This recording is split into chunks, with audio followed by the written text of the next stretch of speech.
Welcome to money management channel. நம்ம channel Q&A செஷனில் பார்த்தீங்க அப்படின்னா இது வரைக்கும் ஸ்டாக் மார்க்கெட்டை பற்றி ஜென்ரலான விஷயங்களும் சரி, மியூச்சுவல் ஃபண்ட், ETF இதை பற்றி விஷயம் சரி, இல்லை ஒரு சில ஸ்டாக்ஸை பற்றி டீட்டெயிலாகவே டிஸ்கஸ் பண்ணியிருக்கோம்.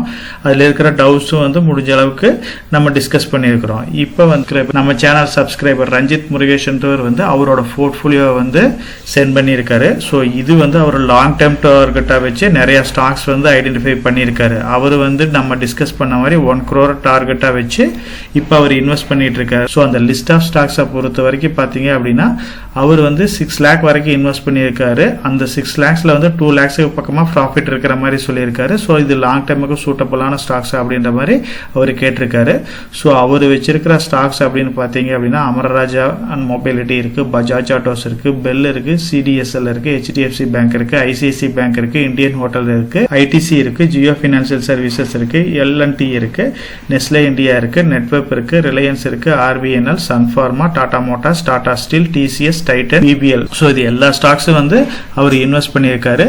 அவர் லிஸ்ட் ஆஃப் ஸ்டாக்ஸ் கொடுத்துருக்காரு. எந்த ஸ்டாக்ல என்ன ரேட்ல பை பண்ணியிருக்கிறா, என்ன பர்சன்டேஜில் இன்வெஸ்ட் பண்ணியிருக்கிறா அப்படிங்கிறத பற்றி நமக்கு டீட்டெயில் கிடைக்கல. ஸோ இப்போ இந்த லிஸ்ட் ஆஃப் ஸ்டாக்கை பொறுத்த வரைக்கும் அவர் நோட் பண்ண வேண்டிய விஷயம் என்னன்னா எல்லாமே குவாலிட்டியான கம்பெனியை அவர் ஐடென்டிஃபை பண்ணியிருக்காரு. இவரோட போர்ட்ஃபோலியோ 6 lakhs அப்படிங்கிறப்ப ஃபோக்கஸ்டா இல்லை, அதாவது டைவர்டிஃபிகேஷன் ரொம்ப ஜாஸ்தியா இருக்கு. நம்ம ஒரு 2 lakh, 5 lakh, 10 lakh அப்படிங்கிறப்ப ஒரு லிமிடெட் ஸ்டாக்ஸ் இருந்தாவே போதும். என்னோட பாயிண்ட் ஆஃப் வியூல நான் இப்ப சொல்லிட்டு இருக்கிறேன்.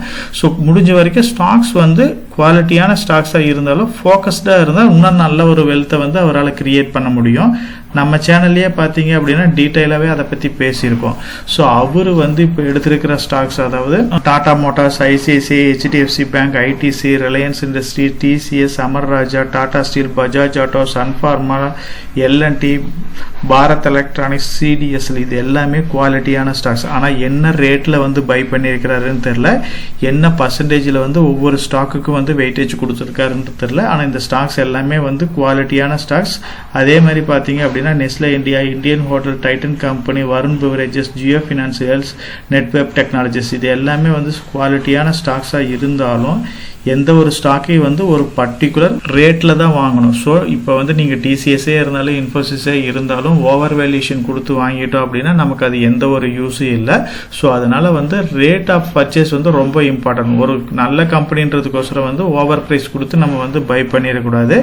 முடிஞ்ச வரைக்கும் அவர் கொஞ்சம் ஃபோக்கஸ்டாக இருந்தால் இன்னும் ஒரு பெட்டரான ரிசல்ட்ஸை அவர் அச்சீவ் பண்ண முடியும். நம்ம சேனல்லையே பார்த்தீங்க அப்படின்னா லாங் டேர்ம் இன்வெஸ்ட்மெண்ட் எப்படி செய்யறது, அதுக்கு SIP பெஸ்ட்டா இல்லை லம்சம் மோட் பெஸ்ட்டா, இப்போ 1 crore டார்கெட்டா வச்சுட்டோம் அப்படின்னா போர்ட்ஃபோலியோல எவ்வளவு ஸ்டாக்ஸ் இருக்கணும், 1 crore போர்ட்ஃபோலியோ எப்படி லாங் டேர்ம்ல கிரியேட் பண்ணுறது, ஒரு லாங் டைம் இன்வெஸ்ட்மெண்ட் போர்ட்ஃபோலியோ எப்படி பெஸ்ட்டாக பில்ட் பண்ணுறது, ஒரு ஸ்டாக்ல எவ்வளோ இன்வெஸ்ட் பண்ணணும், ஒரு ஸ்டாக்கை செலக்ட் பண்ணுறதுக்கு முன்னாடி என்னென்ன பேராமீட்டர்ஸ் எல்லாம் செக் பண்ணணும், இதை பற்றி நம்ம கம்ப்ளீட்டாக டிஸ்கஸ் பண்ணி 1 lakh போர்ட்ஃபோலியோ எப்படி கிரியேட் பண்ணுறது, 2 lakh போர்ட்ஃபோலியோ எப்படி கிரியேட் பண்ணுறது, 5 lakh எப்படி கிரியேட் பண்ணுறதுங்கிறத பற்றி டீட்டெயிலாகவே பார்த்துருக்கோம். இப்போ சப்போஸ் அவர் நியர்லி 5 lakhs, அதாவது 6 lakhsக்கு பக்கமாக அவர் இன்வெஸ்ட் பண்ணியிருக்காரு. இப்போ அவர் 5 lakhங்கிறப்ப என்னோட பாயிண்ட் ஆஃப் வியூவில் அவர் மேக்ஸிமம் ஒரு 5 to 6 செக்டர்ஸ் மட்டும் இருந்தா போதும். ரொம்ப டைவர்டிஃபிகேஷன் பண்ண தேவையில்லை. அதை பொறுத்த வரைக்கும் நீங்க சர்வீஸ் செக்டரை பொறுத்த வரைக்கும் பேங்கிங், ஐடியில் ஒரு 50% வரைக்கும், அதாவது 2020 ரேஞ்சில் ஒரு 40 to 50% வரைக்கும் நீங்க வச்சிருக்கலாம். FMCG செக்டர் கண்டிப்பா ஃபோக்கஸ் பண்ணணும். நான் பார்த்த வரைக்கும் FMCG ஸ்டாக்ஸ்க்கு கொஞ்சம் கம்மியா இருக்கிற மாதிரி இருந்துச்சு அவரோட போர்ட்ஃபோலியோல. அதுக்கப்புறம் பார்த்தீங்க அப்படின்னா ரிஃபைனரிஸ், ஃபார்மா, ஜுவல்லரி இந்த மாதிரி கம்பெனிஸ்ல ஓரளவுக்கு இன்வெஸ்ட் பண்ணலாம். ஸோ அவர் டைவர்டிஃபிகேஷன் கொஞ்சம் ஜாஸ்தியாக இருக்குது.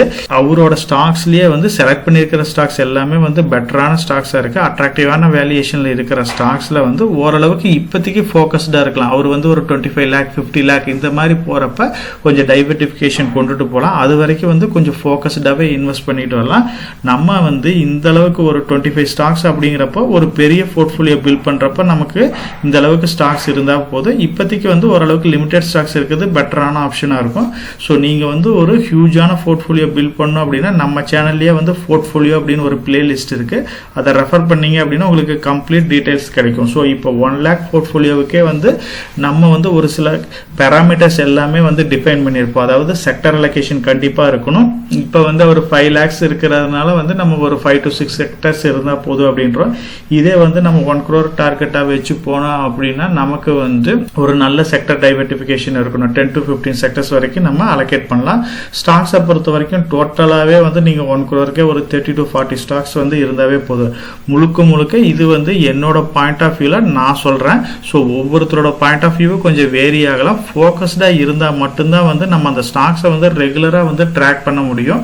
அதே மாதிரி முடிஞ்ச வரைக்கும் குவாலிட்டியான நிஃப்டி 50 ஸ்டாக்ஸ் வந்து ஒரு 80% ஹோல்ட் பண்ணுங்க. அதர் ஸ்டாக்ஸ் வந்து ஒரு 20% வரைக்கும் நீங்கள் வச்சுக்கோங்க. ஸோ இப்போ நீங்கள் 5 lakh 10 lakh அந்த லெவலில் இருக்கிறப்ப நீங்கள் வந்து ஒரு சிங்கிள் ஸ்டாக்ல வந்து 10%ங்கிறத வந்து அக்யூரேட்டாக மேனேஜ் பண்ண முடியாது. அதனால வந்து இப்போ நீங்கள் கொஞ்சம் ஜாஸ்தியாகவே இருக்கலாம். நீங்கள் வந்து ஒரு 25 lakhs 50 lakhs இந்த மாதிரி ஒரு ஹியூஜான பெரிய அமௌண்ட் போகிறப்ப அப்போ வந்து நீங்கள் ஸ்ட்ரிக்டாக ஃபாலோ பண்ணுங்க. எந்த ஒரு ஸ்டாக்லேயும் வந்து 10%க்கு மேலே போகாத வரைக்கும் பார்த்துக்குங்க. இப்போ 5 lakh அப்படிங்கிறப்ப நம்ம ஒரு 10 ஸ்டாக்ஸ் இருக்குது அப்படின்னா நம்ம வந்து இப்போ ஓரளவுக்கு அமௌண்ட் இன்வெஸ்ட் பண்ணுறதுனால இந்த 10%க்குள்ளே ஹோல்ட் பண்ண முடியாது. அதனால கொஞ்சம் வேல்யூ ஜாஸ்தியாக இருக்கலாம், தப்பு கிடையாது. மேலே அதாவது அமௌண்ட் ஜாஸ்தியாக உங்களோட சிங்கிள் ஸ்டாக் மேனேஜ்மெண்ட்டையும் ப்ராப்பராக மெயின்டைன் பண்ணிங்க. எந்த ஒரு ஸ்டாக் குவாலிட்டியான கம்பெனியாக இருந்தாலும் நீங்கள் வேல்யூ இன்வெஸ்ட் பண்ணுங்க. ஆப்பர்ச்சுனிட்டி கிடைக்கிறப்ப கரெக்டாக யூஸ் பண்ணுங்க. இப்போ ரீசெண்டாக இன்னைக்கு வந்து ஓரளவுக்கு பார்த்தீங்க அப்படின்னா பேங்கிங் செக்டர் எல்லாமே ரேலியாக ஆரம்பிச்சிருச்சு. இந்த லாஸ்ட் 1 week முன்னாடி பார்த்தீங்க அப்படின்னா பேங்கிங் ஸ்டாக்ஸ் எல்லாமே வந்து ஒரு அட்ராக்டிவான ப்ரைஸில் கிடைச்சிச்சு. அதே மாதிரி ஃபார்மா ஸ்டாக்ஸ் வந்து ஒரு அட்ராக்டிவான ப்ரைஸில் கிடைச்சி. ஐடி ஸ்டாக்ஸ் வந்து பார்த்தீங்க அப்படின்னா இந்த லாஸ்ட் 2 week கொஞ்சம் நல்ல ரேலியை கொடுத்துட்டு இருக்கு. ஸோ இந்த மாதிரி யாருமே ஃபோக்கஸ் பண்ணாத டைமில் நீங்கள் வந்து அந்த பேங்கிங் செக்டர் ஃபார்மா செக்டர் இந்த மாதிரி டவுனாக இருக்கிறப்ப நீங்கள் செலக்ட் பண்ணி இன்வெஸ்ட் பண்ணீங்க அப்படின்னா லாங் டேர்மில் வந்து ஒரு நல்ல ரிட்டர்னை கிரியேட் பண்ணி கொடுக்கும். இப்போ நம்ம பார்த்த இந்த போர்ட்ஃபோலியோவை பொறுத்த வரைக்கும் என்னோட பாயிண்ட் ஆஃப் வியூவில் முழுக்க இது என்னோட பாயிண்ட் ஆஃப் வியூவில் சொல்கிறேன். ஸோ ஒவ்வொருத்தரோட ஒப்பீனியன் வந்து வேரி ஆகலாம். கொஞ்சம் வந்து அவர் ஸ்டாக்ஸை வந்து கொஞ்சம் கம்மி பண்ணிக்கிட்டு லிமிடெட் ஸ்டாக்ஸில் கொஞ்சம் வேல்யூஷன் அதாவது வேல்யூ ஜாஸ்தியாக இன்வெஸ்ட் பண்ணார் அப்படின்னா நல்ல ஒரு ஃபோக்கஸ்டாக இருக்கும். அந்த ஸ்டாக்கை வந்து எக்ஸாக்டாக ட்ராக் பண்ணலாம். ஸோ இந்த 25 ஸ்டாக்ஸுங்கிறது வந்து மேக்ஸிமம் இவர் வந்து 1 crore லெவலுக்கு ரீச் ஆகிற வரைக்குமே இவ்வளோ ஸ்டாக்ஸே போதும். ஸோ இதிலிருந்து இன்னொரு 5 ஸ்டாக்ஸ் வரைக்கும் ஆட் பண்ணிக்கலாமே ஒழிய ரொம்ப ஜாஸ்தி ஸ்டாக்ஸில் போக வேண்டாம். ஏன்னா நம்ம ஃபோக்கஸ் பண்ண முடியாது, ட்ராக் பண்ண முடியாது. அவர் செலக்ட் பண்ண ஸ்டாக்ஸ் எல்லாமே குவாலிட்டியான ஸ்டாக்ஸ் தான். இருந்தாலுமே என்ன ரேட்டில் பை பண்ணியிருக்கிறாருன்னு தெரில. ஸோ அதனால வந்து நீங்கள் ஸ்டாக்ஸை வந்து இன்னும் ஜாஸ்தி பண்ண தேவையில்லை. இதுலேயே வந்து ஓரளவுக்கு ஸ்டாக்ஸை குறைச்சி ஒரு 25 lakh 50 lakh வர்ற வரைக்கும் கொஞ்சம் ஃபோக்கஸ்டாக இன்வெஸ்ட் பண்ணிக்கிட்டு அதுக்கப்புறம் நீங்கள் வந்து ஒரு 30 to 40 ஸ்டாக்ஸ் வந்து 1 crore நீங்கள் எடுத்துகிட்டு போனீங்க அப்படின்னா டெஃபினட்டாக உங்களோட டார்கெட்டை வந்து ரீச் பண்ணலாம். ஸோ எப்போ ரீச் பண்ணுவோம் அப்படின்னு கேட்டிங்கன்னா அதை வந்து நம்ம எக்ஸாக்டாக சொல்ல முடியாது. ஏன்னா வந்து மார்க்கெட்டோட அப் அண்ட் டவுன்ஸை பொறுத்து டெஃபினட்டாக வேரி ஆகும். எந்த அளவுக்கு நீங்கள் அமௌண்ட் வந்து இன்வெஸ்ட் பண்ணுறீங்க, ஸோ அதை எல்லாமே வச்சு தான் வந்து நம்பர் ஆஃப் இயர்ஸை வந்து நம்ம ப்ரிடிக்ட் பண்ண முடியும். ஸோ எவ்வளோ மாதம் உங்களால் எஸ்ஐபிலையோ லம்சம்லையோ இன்வெஸ்ட் பண்ண முடியுங்கிறத பொறுத்து தான் வந்து நம்மளோட டார்கெட்டை வந்து ரீச் பண்ண முடியும். இப்போ நீங்கள் செலக்ட் பண்ண ஸ்டாக்ஸ் வந்து எக்ஸாக்டாக வந்து கொஞ்சம் கம்மி பண்ணிட்டு ரெகுலராக இன்வெஸ்ட் பண்ணிட்டு வாங்க. டெஃபினட்டாக வந்து நம்ம லாங் டேர்மில் நம்மளோட டார்கெட்டை வந்து ரீச் பண்ணுவோம். நம்ம சேனல் மெம்பர் கம்யூனிட்டியில் போர்ட்ஃபோலியோ அப்டேட் அதாவது என்னோட போர்ட்ஃபோலியோல என்ன ஸ்டாக் பை பண்றேன், என்ன ஸ்டாக் செல் பண்றேன், என்னென்ன சேஞ்சஸ் பண்ணிட்டு இருக்கேன், இதை பத்தி இன்ஃபர்மேஷன்ஸ் வந்து ஷேர் பண்ணிட்டு இருக்கேன். டெய்லி மார்க்கெட் அப்டேட் வந்து முடிஞ்ச வரைக்கும் போஸ்ட் பண்ணிட்டு இருக்கேன். கார்பரேட்ல என்னென்ன ஈவென்ட் இருக்கு, நம்மளோட இந்திய எக்கனாமியை பத்தி ஒரு சில யூஸ்ஃபுல்லான இன்ஃபர்மேஷன்ஸ் எல்லாமே ஷேர் பண்ணிட்டு இருக்கோம். மெம்பர் கம்யூனிட்டில ஜாயின் பண்ணி இதை ரெகுலரா ஃபாலோ பண்ணீங்க அப்படின்னா உங்களுக்கு நாலேஜ் இம்ப்ரூவ் ஆகிறது மட்டும் இல்லாம உங்களோட போர்ட்ஃபோலியோவை ஹெல்த்தியா பில்ட் பண்றதுக்கு எல்லா வகையிலையும் சப்போர்ட்டிவா இருக்கும். இப்ப டிஸ்கஸ் பண்ண இன்ஃபர்மேஷன் எல்லாம் உங்களுக்கு யூஸ்ஃபுல்லா இருக்கும்னு நினைக்கிறேன். இந்த வீடியோ உங்களுக்கு யூஸ்ஃபுல்லா இருந்துச்சு அப்படின்னா நம்ம சேனலை வந்து சப்ஸ்கிரைப் பண்ணுங்க, நம்ம வீடியோவை லைக் பண்ணுங்க, ஷேர் பண்ணுங்க. கமெண்ட் செக்ஷன் ஓப்பன்ல தான் இருக்கு.